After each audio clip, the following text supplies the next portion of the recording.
Hi Daisy. Tonight I'm going to read you Katy No-Pocket. I hope you enjoy the story. Tonight you're staying in Kansas City with Aunt Becky and Uncle Brian, and I just got a picture from Grandma of you and Becky and their dog. I think her name is Dixie. And now you should be sound asleep with Papa, and Iona's sound asleep too, so I can read you a story. All right, Katy No-Pocket. There she goes. And who's that behind her?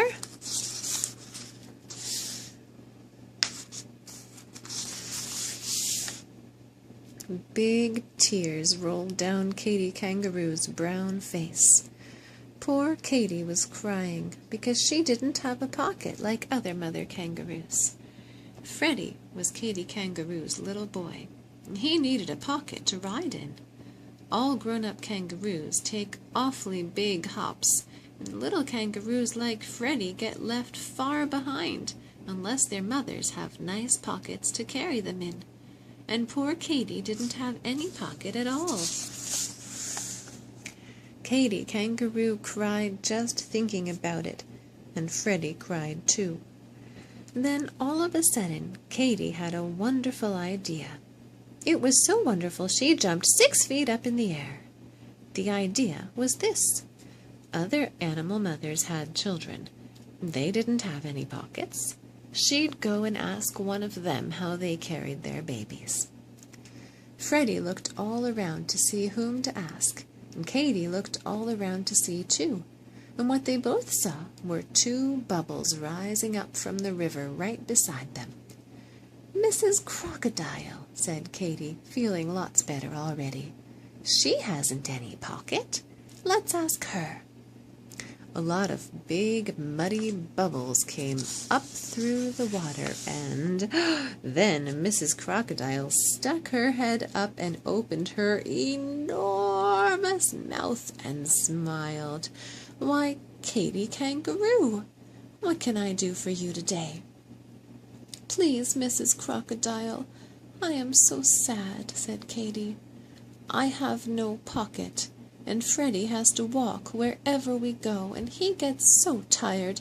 Oh dear, and she started to cry again. The crocodile began to cry too, and then she said, But what can I do?" "You can tell me how to carry Freddie," said Katy. "How do you carry little Catherine Crocodile? Oh, do please tell me." "Why, I carry her on my back, of course," said Mrs. Crocodile. She was so surprised that anyone shouldn't know that she forgot to cry any more.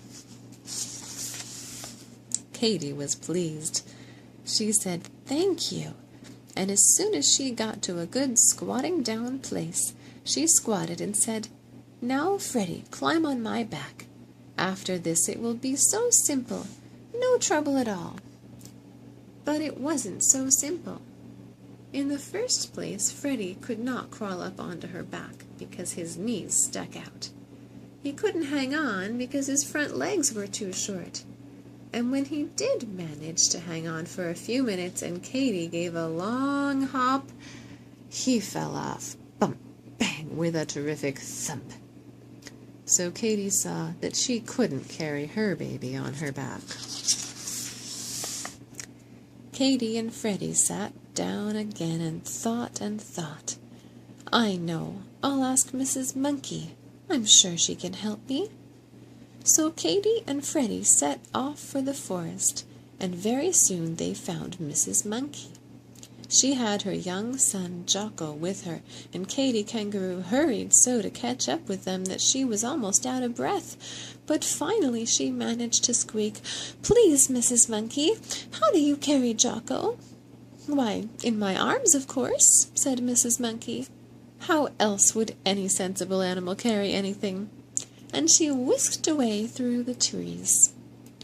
"Oh dear," said Katy, and a great big tear ran across her long nose. "I can't carry anything in these short little arms. Oh dear." She wasn't any help at all. What are we going to do? And she just sat down and cried harder than ever. Poor Freddie! He hated to see his mother cry, so he put his paw to his head and he thought and thought and thought. "What about the lion?" he asked, when Katy stopped crying a little. "They don't carry their children. The poor things walk just the way you do," said Katy. There's birds," said Freddie. "How do they carry their babies?" "Birds?" said Katy. "The mother birds push their children out of the nest, and they squawk and shriek and flap their wings about."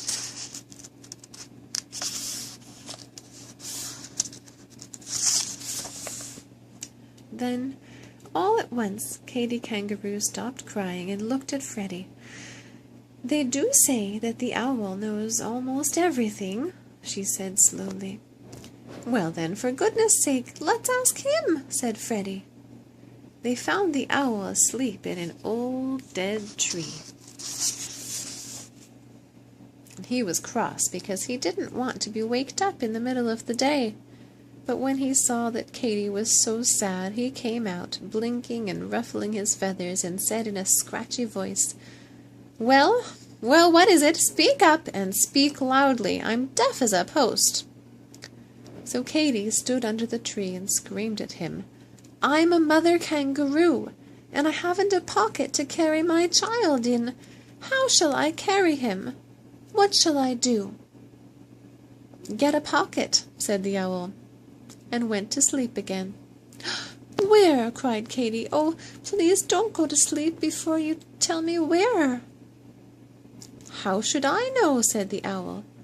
"They sell that sort of thing in the city, I believe. Now kindly go away and let me sleep." "The city," said Katy, and looked at Freddie with big round eyes. "Of course, we'll go to the city." Katy was so excited that she almost left Freddie behind, as she went leaping over bushes and hopping along the path, singing in a sort of hummy way a little song she had just made up.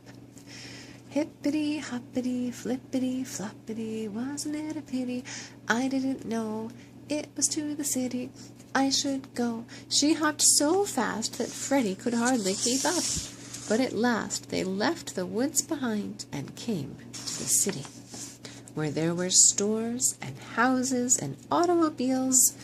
The people all stared and stared at Katy, but she didn't notice it.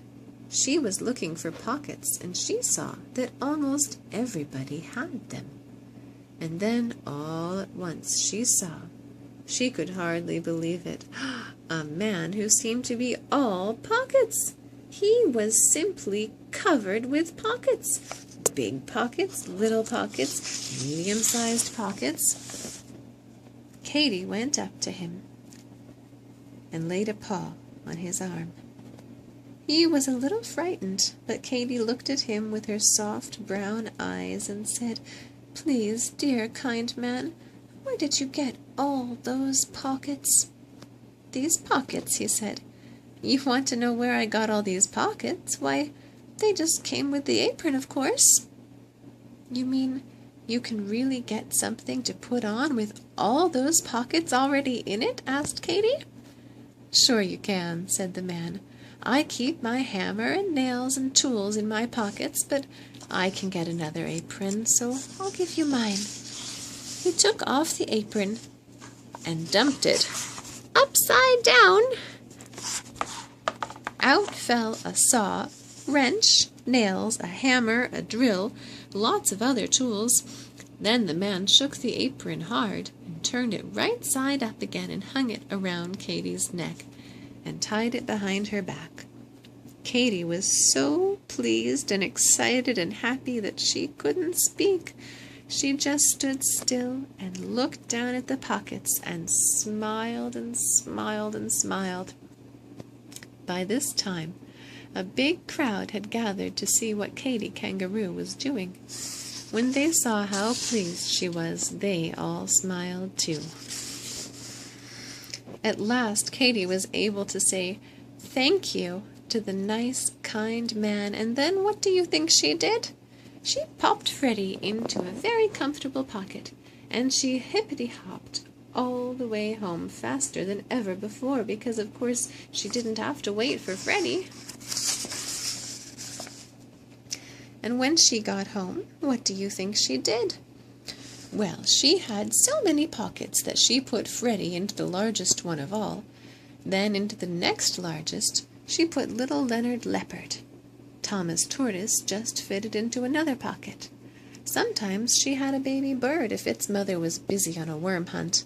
And there was still room for a monkey, a skunk, a rabbit, a raccoon, a lizard, a squirrel, possum, a turtle, a frog, and a snail.